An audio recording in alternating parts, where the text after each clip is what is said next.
March 5th, 2025. Not that I have any right to speak, but I will attempt to make an identification video for the American olive, despite the fact that I've walked past this thing for years and didn't notice it until literally yesterday. So, American olive is in the genus Cartrema, or Cartrema. It used to be in a genus called Osmanthus, so you can sometimes still see it called Osmanthus americana, but now it's Cartrema. I don't know how that E is supposed to be pronounced, but it is evergreen, and if you look at the end of the thing here, it always have this point, sometimes with the little buds on either end.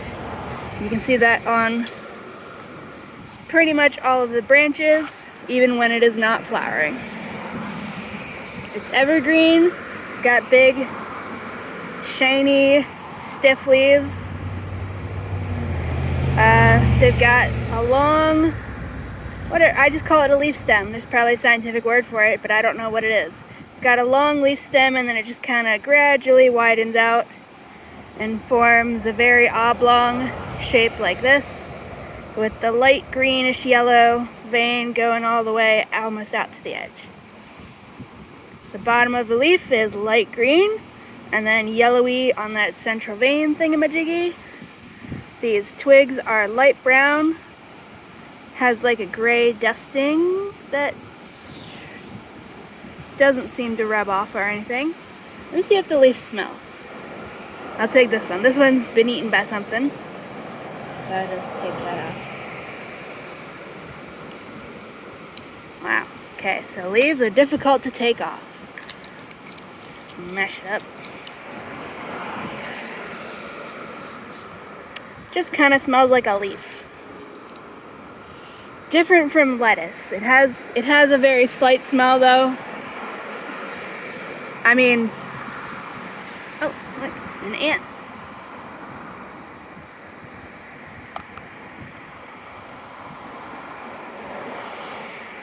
Okay. I don't think the smell of the leaves is going to be helpful. These are what the flower buds look like. There's two on either side, unless like this one decided not to pop out. But they're light green and just like look like little mini branches all on their end with rounded things.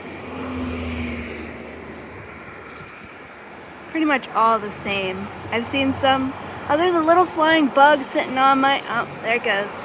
There's a little tiny wasp thing on my camera.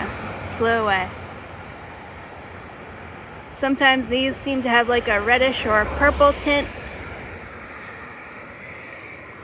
This trunk, the tree, oh, I still have it zoomed in.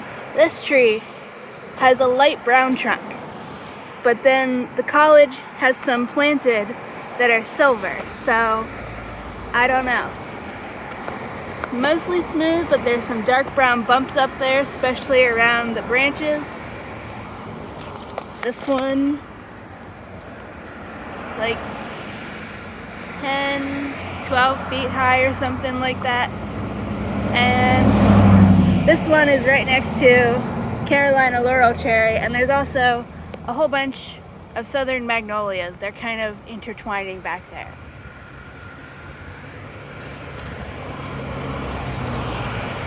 Don't think there's any southern magnolia leaves that I can just hold one up, but magnolia leaves tend to be a lot bigger than this, and they have brownish undersides usually because they look really dramatic. Here, let me see. With the sun shining on them, they got bronze undersides. Sometimes those ones don't. But magnolias definitely have light gray trunks that are usually super smooth unless they're old enough to start getting cracks. Like, that's a magnolia right there. That is one right there. There might be another one of these around here somewhere, but yeah, I don't know what other details I can give. I'll make more videos when it starts flowering. Apparently the flowers smell really good, enough to that people grow them literally just for the flowers, which I've never seen, but interesting. They form little like really little olives that are dark blue to black maybe. I haven't seen any in person yet, but they seem to be dark blue. They start out light green and then go to like purple and then finally to the dark blue. I don't know if they're edible, but I hope they are because that would be cool. This is also sometimes called devilwood. And again, I don't know why. Because colonizers just really like naming native plants after the devil. Like, there's so many things called named after the devil, and it's absurd and unnecessary. Like, this is just a nice little tree. Let me scoot these branches. That's the trunk, and it just got bent this way at some point, broke off, decided to go straight up. I don't know why you would call this devilwood.